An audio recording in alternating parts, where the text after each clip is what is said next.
Hello and welcome to Noninkables. We are on to podcast number 28 and we are in a slightly different recording location than usual. And I feel bad that I didn't post all those videos I said I was going to post this week because I got distracted, per usual, the ADHD stuff. Anyway, so my voice is a little bit lower. Hopefully the microphone will still pick it up. And so let's talk. This week, we didn't play in any tournaments, but we have been busy cooking decks and also playing Bazaar, the two combined. So I have been Brian's been working on a blue steel deck with Oswald. He's been trying to make that since the D23 cards came out and we saw Oswald. He was like, oh, this card isn't great. It's going to be broken. So he's been making that deck. I don't even know what's in it. I think he showed me a version that was still set 5 cards, those blue steel items that I tried out, and it was great on Inktable, and then once I played against real people, was not as good, also because I didn't know what I was doing with the deck. And he says it runs a lot better with Oswald in it because you get to draw so many cards. So for those of you who don't know what the heck Oswald does, so Oswald is a 2-cost uninkable card, 2/1, quest for 2, but has the ability Favorite Chance. So it says, during your turn, whenever a card is put into your inkwell, you will reveal the top card of your deck.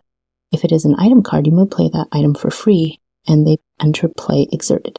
Otherwise, put in the bottom of your deck. So, basically lets you cycle through your deck every time you ink, and if you have Fishbone Quill or a Great Stone Dragon that's inking a second time, or you have a T-Bow that's inking a second time, or a How Far I'll Go that's inking a second time, you basically get to potentially play 2 items for free a turn.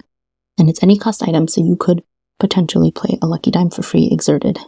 And if your opponent can't remove your items, it's there to stay until you decide to banish it or something. So that is what he has been working on. I have been working on a red-green deck. So I've always wanted to make red-green work. So red control is probably my favorite thing. And I like it better than steel control, because if you haven't seen my video about the ink colors, I'll put it in the description below. But basically, you have red that can remove characters with things like Brawl, Medusa, Tremaine. You have big old butts like Maui, right? And then steel, you have direct removal like Smash, Baboon, the Stormy John, Strength of Raging Fire, all those things, right? So I like to think of it as red removes based on how much strength a character has, so how much attack power. And then steel removes based on how much willpower or defense a character has. And so kind of attacks from red is one side, steel is the other. When I first started playing, I really wanted red steel to be a deck, but then it's hard to get card draw. In red steel, I think your only options are maybe the 5-cost Queen of Hearts. She has the ability when one of your characters challenges another character, you can draw a card, or you could play something like Medallion Weights, where you pay 2 ink, you have to challenge something, and then when you challenge, you get a card. And then the new, draw ability is Doc. It came out in set 5, so you can play him, and you can choose to discard your hand to draw 2 cards. So those are kind of your only options, which is why I think red steel hasn't really popped off. Personally, I like red removal better. I love my chair ladies, so Madame Medusa, Lady Tremaine. I love Maui. He's a big old butt. I always want to make Maui's hook, but it's a little slow. I love the characters that have rush. Big fan of that. What else? I also really want to make all the characters that make you lose lore when you play them work. So basically I want to play, my goal with red-green is to play kind of a trolley deck. So my first thought was to play all the characters where when you play a character you lose a lore. And then in green, you have Lyle. So when one of your characters gets banished, your opponent loses a lore. And then also has all the discard stuff. So I would call it to break someone down psychologically and emotionally. So in essence, they'll quest for lore, and then you'll keep playing stuff that gets rid of their lore. And you also discard all their cards. So no cards to play with. And also no lore. In every iteration I've tried of it in the past, it just hasn't worked because the characters I think are too small. Also, I think I'm pretty new at deck building, and so I think I tried to make my deck do too many things. and so did nothing well. And then all my favorite cards are not inkable, hence the channel name. So I was trying to make cards like Little Lady Tremaine, the 2-drop, and then also like Hey Hey, when you move into a location, they lose a lore. Then Aladdin Heroic Outlaw, and then also with the new set like the Taffeta, where if you have a location play, you play her and your opponent loses a lore, and then if you shift her, move her to a location, you gain 2 lore. So basically all the ways to get lore without questing. And so at first I wanted that deck to work, and then, so I really like the new Maui card, the Shark Maui.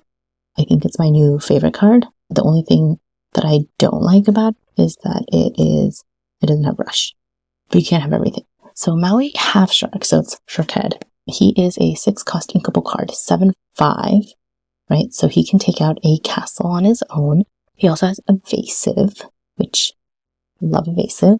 He has the ability Chi-Hu, so whenever this character challenges another character, you may return an action card from your discard to your hand. He also has Wayfinding. Whenever you play an action, gain 1 lore. So basically his stuff is all surrounding actions, and he quests for 1. So it's all surrounding actions. So then I was like, okay, well, if I want to play Maui Shark, and he's all about action, then I definitely need to play Robin Hood Sharpshooter. So that is a red card. It was in this last set. It's a legendary. I don't think it gets played very much. It's 4-cost uninkable card. He is 1/4, so he can get Brawled. He can get Medusa'd. He can get Baby Sisu'd. And his ability is My Greatest Performance. Whenever this card quests, look at the top 4 cards of your deck. You may reveal an action card with cost 6 or less and play it for free. Put the rest in your discard, and he quests for 2. So he quests, so you get the 2 lore, and then you also get to play an action for free. The kind of downside to this, 1, he dies very easily. 2, you have to discard the rest of the cards. So you could potentially just be discarding 4 cards that maybe you wanted to play. So you can mill yourself. But nevertheless, I think he is like a necessary part to this deck. So if you have any of the Enchanted Robin Hood, let me know. I want to buy them from you while they're still cheap. And so I'm trying to work and play him.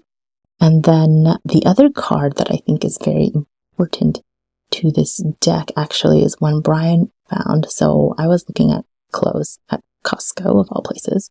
Side note, Costco sells very good, like, I feel like Banana Republic pants that are actually super stretchy and comfortable. So I just bought some, like, they look like professional pants, but they're basically leggings. So I was looking at those. And Brian was looking through the new cards, the new releases to see, like, what would work in my deck that I was trying to make. And he came upon this card that is an action, and it's called You Came Back. So it's a 3-cost uninkable card, of course, and it readies chosen character. The only thing with this is, though, most stuff, when you ready stuff, they can't quest, whereas this one you can quest. So this essentially is, to me, like a Shield of Virtue. So you quest with your Robin Hood, you get 2 lore.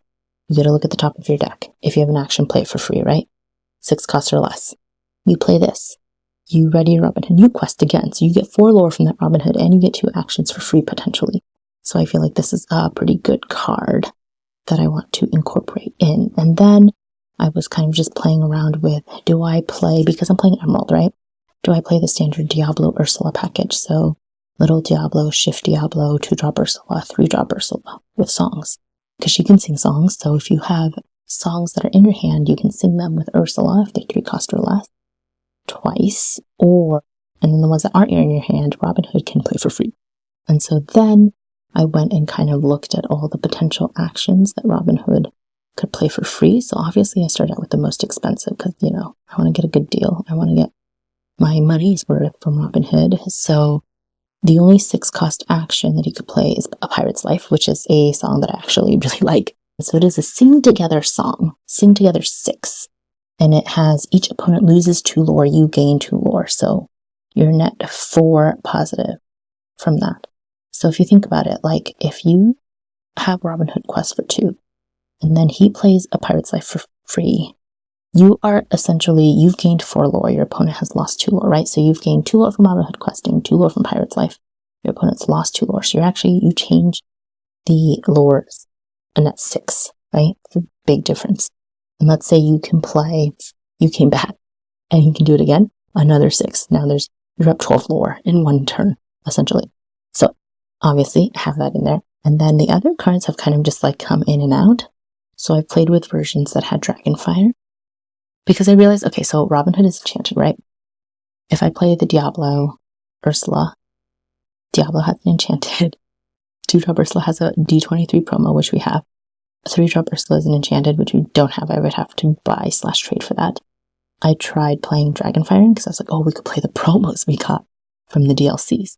And then I was like, oh, maybe we could play We Don't Talk About Bruno because that has an enchanted. And I was like, You're Welcome has an enchanted. I basically was like, can I make this deck all enchanted? Because it would be insane. The answer is no, then the deck sucks. So that has kind of like come in and out. I've played with Sudden Chill being in there. I also played with Break Free as an action in there. So nobody plays this. It's a 1-cost action. It came out in set 5. And it says, deal 1 damage to chosen character of yours. They gain rush and +1 strength this turn, right? So I was thinking, if I play Break Free on my Maui Half Shark, so Maui Sharkhead, he would become an 8/5 with 1 damage, so like an 8/4, right? But then he could take out a Library in 1 turn. He already can take out Queen's Castle, but he all of a sudden has Rush, and then he could rush into a character, right? He challenges it. You get to play an action for free from your discard. You get to bring back an action. Let's say you bring back You Came Back, and then you ready him by playing that. He gains 1 lore because you played an action. You challenge again into some other character that's exerted, and then you get to bring back another action. You could bring back the same action. He could attack 3 times, right? So it kind of makes him into like a Scar. Thoughts? Okay. And then I playing with Thievery, 1-cost inkable card action. It's like a baby Pirate's Life, so opponent loses a lore, gain a lore. Good for like, I think, aggro, where you just need time and you'll catch up. Or like basically any case where your opponent is kind of like getting out of control and is way ahead and you just need to like hold them back for a few turns so you can catch up. Anything like that. What else have I tried putting in there? I've tried a lot of different iterations. Testing mostly on Inktable first, because I figure if I can't beat the AI, then it sucks. I have to at least be able to beat the AI on the draw. Played with playing Hypnotize in there. I've played with playing Mother Knows Best in there. I thought about playing Do It Again, but I don't think you really need it, because Maui can bring that back. Obviously, Brawl, it's like a staple at this point. Be King Undisputed. I also wanted to play Steal from the Rich, so this is an action card from set 1, and it is whenever one of your character quests this turn, each opponent loses a lore, so I think pretty good for like multiplayer. However, it's uninkable, so it got stuck in my hand and that sucked. Yeah, so that is what I'm working on. It's still a work in progress. I feel like I've changed the deck significantly today. It's basically like changed the whole thesis of the deck. It still kind of revolves around actions. I tried putting in locations because the other thing is, okay, so the other one of my favorite cards ever is Fang, the location. So Fang is a green location. It is 4-cost, inkable, 6 willpower. Gets 2 lore passively and costs 2 to move someone there. And its ability is surrounded by water. So characters gain ward and evasive while here. So you put your characters in there, they have ward, I can't even talk. They have ward and evasive, so they can't be taken out by steel direct removal or red removal. They have to be attacked. And they have to be attacked by evasive characters. Or they have to get rid of Fang first. And so I've tried in the past to make like Jim Hawkins work. So I would play like, the goal would be like to play Jim Hawkins on 5, and then you bring out either a Fang or an RLS Legacy. But then I feel like my deck was getting like too location heavy. And so then I went back to no locations. I did look at the deck list in the 20 lore Discord, and they have a deck list that like the channel is called Red Green Actions, but the decks that are in there seem to have like a lot of locations. Is this really a red green action list? I don't think so. Other actions I've seen people play with are like the new one, Flotilla. So Coconut Armada, it is a 2-cost uninkable card, so that's a problem there. Too many uninkables in this deck already. 6 willpower, 2 to move there. and it has the ability Tiny Thieves. At the start of your turn, if you have a character here, all opponents lose 1 lore. You gain lore equal to the lore lost this way. So I think also good for multiplayer, because it would affect all of your opponents. But in like normal game, it would just be the one opponent. So they would lose lore, you would gain lore. And it plays on 2, but you have to have a character there. So unless you have a way to move your character there for free, like if you have Voyage, the action card, or like Moana, one of the Moanas, or Tuk Tuk, that can move you and a character there for free, it's kind of expensive to get a character there, have it survive, because by the time you can actually have it survive, they probably have enough characters to take out your location. It's kind of a bummer. So that is what I've been working on, Lorcana-wise, right? So lots of brewing, lots of testing on Inktable, lots of switching cards around. I also like, when I was thinking about like what characters to put in, I also thought about putting in Morph, because that's an enchanted. So silly, like literally just like, oh, what enchantments are there? Can I add them to this deck? Which is kind of ridiculous and douchey, I feel like. In a way, I was like, oh, maybe I could put Mickey Mouse in there, because he has an enchanted, the green one. Art for Rogue. So 7 cost uninkable, 6/5, quest for 2. Shifts on 5, has the ability, whenever you play an action, chosen opposing character can't quest during their next turn. So I think that would be good for like maybe anti-hero. He can't quest, so you can't draw cards. It doesn't get reckless, so it doesn't have to attack, but it just can't quest, so it can still sing stuff. So maybe not as helpful. And then I was like, oh, I can put Pete Bad Guy in there. So he's from set 2, and he has take that whenever you play an action. This character gets +2 strength this turn. But when this character has 7 strength or more, so you've played 2 actions, basically he gets another 2 lore, so you can quest 4. So let's say you play, so I was trying to combo like Ursula singing a song twice, so that gets Pete to questing for 4 lore. You have Pete quest for 4 lore. And then you play You Came Back. And you already have any quest again for 4 lore, that's 8 lore. And so combos like that. And I was also thinking about essentially all the characters that can shift in green and red. And there's not a ton, I would say. I thought about Lady Tremaine, because she shifts. I thought about Peter Pan, because he shifts on 4. And when he challenges a pirate character, this character takes no damage from the challenge, which I thought was good since there's a lot of pirates this set. And I feel like, I was like, oh, Brian, I think there's going to be like a lot of pirate decks. And Brian was like, yeah, maybe like not the super competitive people, because the super competitive people are probably just making a deck with the best cards and not necessarily like a theme deck. And I was like, nah, you're right. I also thought about Donald Duck Pie Slinger. So he shifts on 4, and when you play this character, if you shift, opponent loses 2 lore, so I'm a big fan of that. And then when this opponent has 10, or when an opponent has 10 or more lore, this character gains 6 strength, so he becomes a 9/6, which is humongo. That can take out McDuck Manor. However, when I was playing him, like, Morph is his only target, and I feel like I didn't want to play him unless I was shifting him, and so then he just sat in my hand for a long time.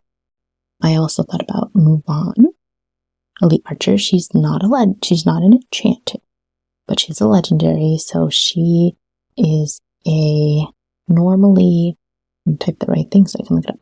She is normally a 6 cost inkable card. She shifts on 5. If you shift her, she gains 3 strength for that turn, so she becomes a 5/6 instead of a 2/6. She quests for 2.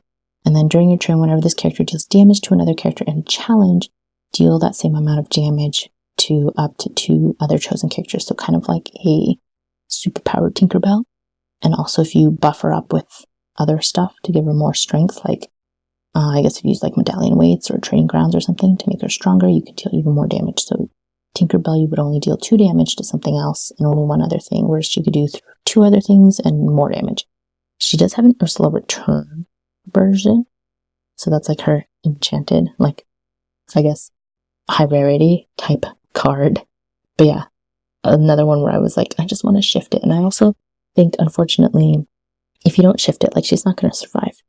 Because if you don't shift it, you're playing it on 6, and she's a 2/6, so she could get Ice Block, Baby Seasuit, Human Seasuit, I mean. She could get Brawled. She can get Medusa'd. There's just no bueno. So yeah, that is what I've been working on Lorcana-wise. Otherwise, I have been playing this new game called Bazaar. And every time I talk about it, I go, so bizarre.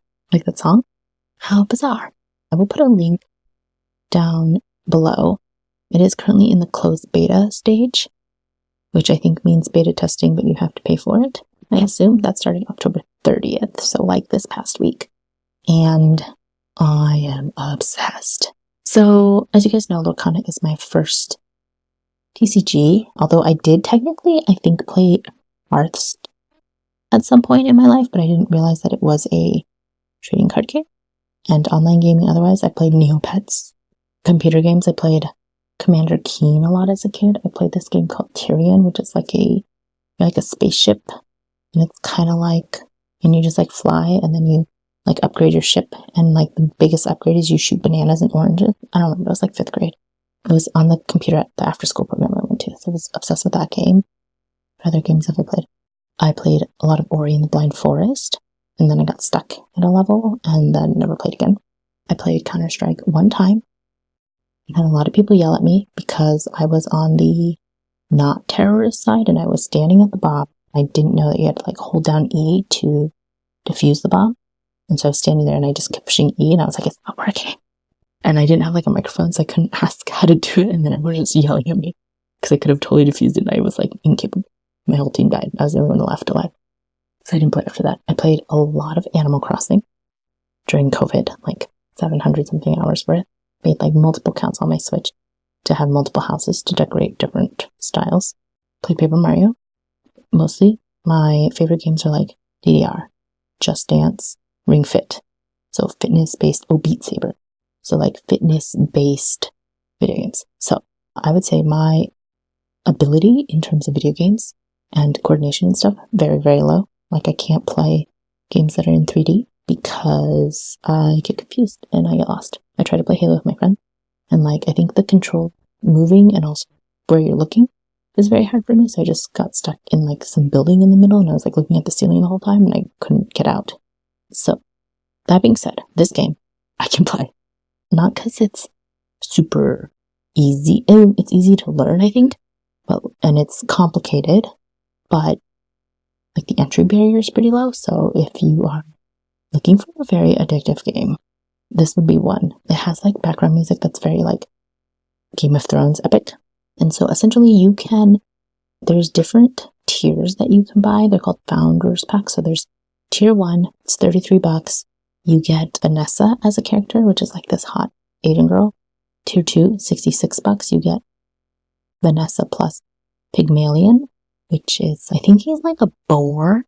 I just call him the big dude, the big boy. And I think he's actually buff, but I call him the fat guy, which rude, I know. I think he's actually just really buff. Actually, I know he's buff because in one of the skins I've seen of him, he's just like lifting weights and he's like ripped. And then that's tier 2. And then there's tier 3, which is $99. And you get both of those characters, plus you get a character called Dooley, who I think is a robot of some sort, like kind of like, he's like a circle, so he's kind of like BB-8 minus the top head part. And sometimes he wears a turban. And then essentially like you have like different, I was explaining this to my best friend today because I was like, you should play this game. You have time, you have a PC, you should play this game. So essentially like each day, there's like several hours in the day. And then at each kind of hour, you have a choice. Usually the choices are like, do you want to visit a merchant? Do you want to eat at an eating contest and increase your health? Do you want to get a free item from somewhere? Something like that, right? So you have to choose. And then like if you go to the merchant, like they have things you can buy. So what do you want to buy? But you have like limited resources. So you have to kind of decide what is like the optimal thing. And then you can buy weapons that attack. You can buy friends that do stuff. You can buy things that burn. You can buy things that poison. You can buy shields. You can buy healing stuff, right? And so you're trying to make like a good combo. And so Vanessa is probably the easiest character to play. And Dooley, which is like the little robot guy, the hardest one to play. I think I played him like a few times. And then Brian was watching some video of it online, and the guy was like basically doing a walkthrough where he was playing and streaming. And he was like, oh, don't pick that card. It's like the worst one. Like, don't pick that item. And I was like, oh, that's the one I picked. So I have a lot to learn. And yeah, so essentially in between making my decks, I've just been playing so much Bazaar. And probably like, I hope it's not recording my time because I've been spending a lot of time. And it's funny because like a lot of the people, so I think we first heard about it from Podcana. Kawa said he was going to play it, and so then we looked into it, And then like on our team, like Tyler's also playing it as we wait for like all the new cards to be uploaded to Dreamborn, like revealed / uploaded to Dreamborn, so we can actually like build decks with full information. And so I played so many hours of it, and it's so fun. It's so addicting. I definitely recommend it. I don't get any money for this. I think I'm just excited to play a game that like hardcore gamers play and I can actually play. And it's like a game where you can pause at any time and come back to it. And then there is a part of the game, like at the end of the day, when you've gone through all your different steps, you do battle like somebody else's build for that time when they played that game. So like at the end of day 1, you battle someone else's day 1 build. And so it's very interesting. And they have like a version where you're just like, kind of more like practice. It's called normal play. And there's like a version, there's like, if you get 10 wins in normal play without losing all your like prestige, aka like life kind of, you get a ticket, and then you can use that ticket to play in ranked play. I think you can also pay gems to play in ranked play, and you can either earn gems from stuff or you can pay money probably. I don't know. I've just tried to play in the practice one until I get a ticket, and then I play in the ranked one. But yeah, super, super fun. Yes. That is all I've been doing. I've been cooking new decks. I also tried to make a green-red locations deck. That sucked. I played like 1 game of it and I was like, this is horrible. I don't like it. I'm going back to my action-based deck. And then the fun thing is on Dreamborn, like for example, I was like, oh, I want to play Maui Half Shark, right? That is like my new favorite card. I want to play this. I hope it becomes an enchanted. I don't know if it is. I haven't looked into that, but you can click on the card. And then if you scroll down past like where it has like a picture of the card and like the TCG links, you scroll down, you can see other decks with that card in it. So I did look through some of those, and some of them I'm like, oh, this looks great. Some of them I'm like, what is this deck? I found a deck that was like Amber Ruby with that in it, and it had Be Prepared in it. And I was like, who the heck is singing Be Prepared? And the only one who would be able to sing it in that deck would be Kristoff, Reindeer Keeper. So I guess you would just play it for the most part. And then Brian was like, oh, it's like Matt's deck. So we have a local named Matt, and he had been playing the 4-cost Ariel that sings for 7 because he had a foil version. He wanted to play it. And so I think I played against him. It was like when he first started playing Lorcana, so like maybe a set or 2 ago. And I was like, what is this singing? What song do you have for her? And it was Just Be Prepared. And I was like, oh, I think you need more songs for her to sing. Maybe with some of this sing together. So this was so funny. It just reminded me of that. So I think that is it for me in terms of what's been going on for this podcast. Lessons I've learned. Do not promise to make videos when you have ADHD because they probably won't happen. Ironically, I did record like all the Amber cards up to a certain point, and like it's in my drafts, like not posted videos, and then I just didn't get around to recording any of the other ones. And so I was like, whatever. I'm just gonna wait until all the cards are out, do all the cards all at once. It'll be a super long video like last time. It's like, I think last time it's like over an hour, where I just basically read through all the cards, talk about a little bit of like Disney lore, a little bit of like what decks I think they can go into, blah, blah, blah. So yeah, I'll probably do the same thing this time. What else? Oh, our TCG player store is open again. So I took out we had a lot of like cards that were not even worth it to ship in there. So I took all those out. So it's kind of like more meta cards and like expensive cards like legendaries and stuff. Although I'd have to say my supply did get very depleted after Seattle from trading. But I will put a link in the description. Check out our TCG player store. Brian did show me all of like how he was packaging stuff and all that stuff. So if you receive any from now on, they'll probably be packaged by me because I know how to do it now too. And it actually is super fun for me. What else? Oh, I did prior to DLC buy 2 boxes of French Lorcana cards. So I don't want to promise, but I will maybe do a video in the future that has like a comparison of some of the names. I mainly wanted to do it because I saw that card that was Chippendale and it was revealed by a French person. And so it was a French card and it was called Tic Tac. So I really want like set 5 cards because I want a card that says Tic Tac. And yeah, they had some of the French ones are just, they're so cute. Like Pete in the French cards is called Pat. I also don't know how to pronounce anything in French. And so at some point, maybe I'll do a short or maybe a video comparing the cards, of which the names I think are funny or like different and interesting. And I will probably be maybe posting some of those as the like daily opening videos. But yeah, that is it for me now. Let me know what kind of stuff you guys are brewing.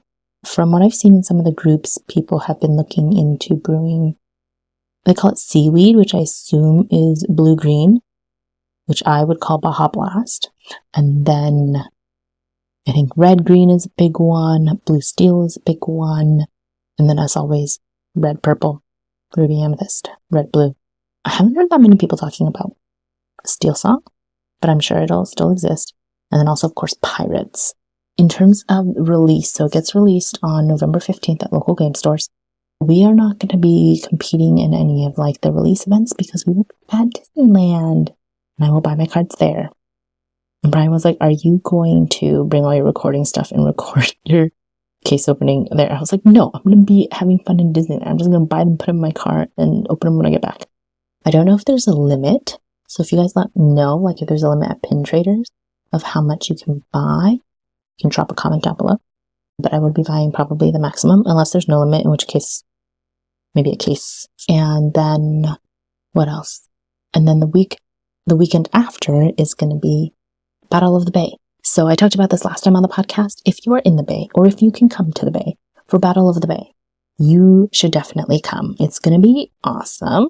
So it's set up by some of our locals, and they're trying to make it into like a big thing with like a big recurring annual thing, because on the West Coast, there's not like a ton of big Lorcon competitions like there is like with Charlie's Collectible Show on the Southeast Coast. I should know what it is.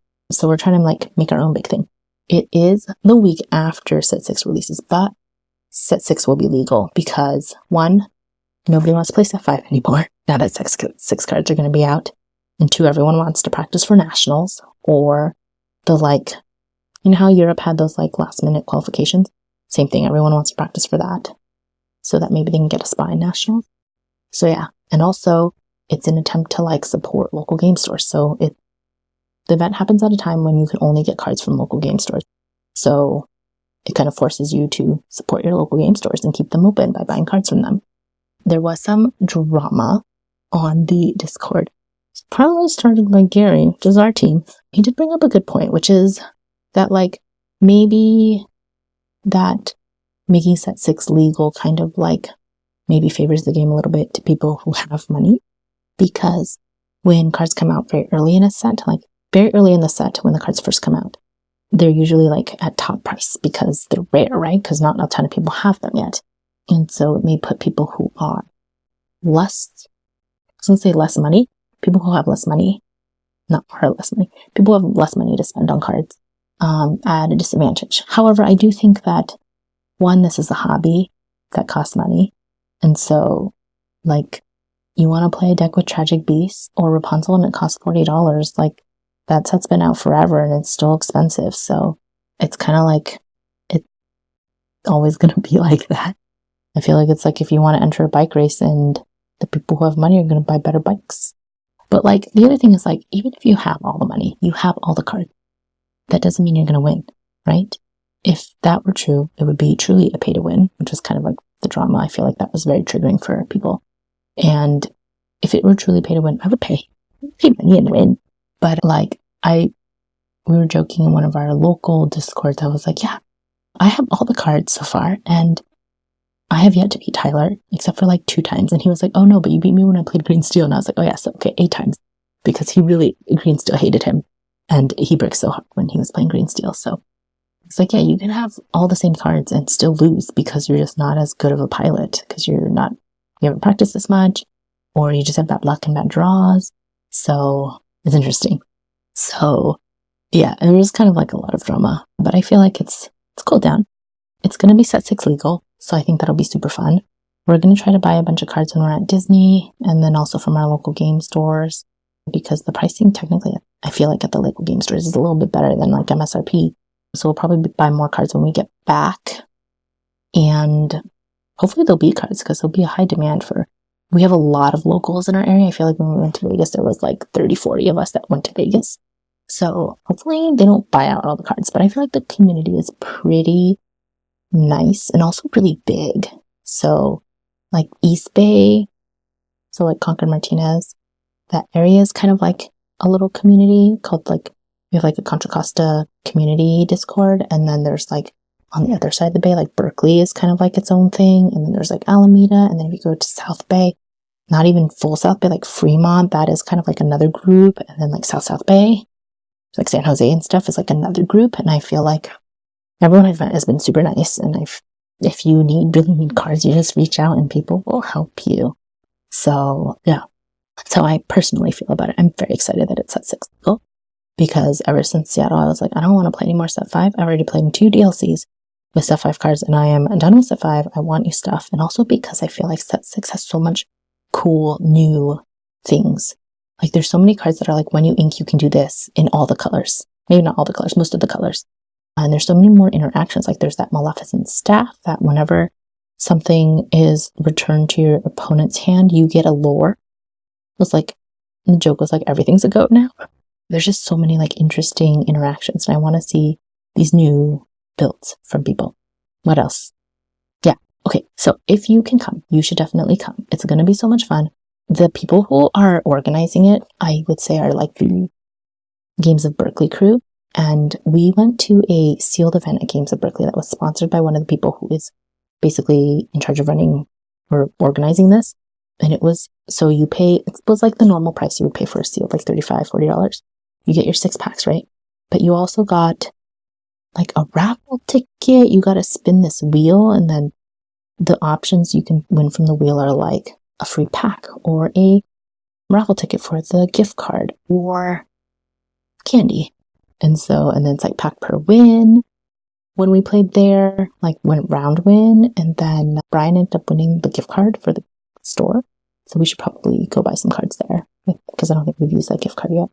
And then they also gave us like, everybody got sleeves. So like we didn't have to bring sleeves for our sealed.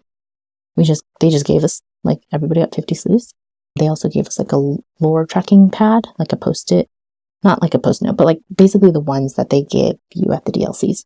And so with the same people running it, I know it's going to be like awesome. You're going to get a ton of stuff, like just for participation, essentially. You can represent a team or a game store, and then the winning team / game store gets a trophy. So I want the trophy, obviously. I think growing up Asian immigrant, you want recognition for your achievements. So like, I'm big into trophies, certificates, whatever. Yeah. So if you want to sign up, I will post the link in the description below. It's on Eventbrite.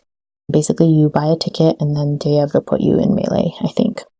There's a Discord you can join that's on the Eventbrite page where they'll be posting like new info. If you don't want to compete in the main tournament, you can also play in the side events, and that ticket is cheaper.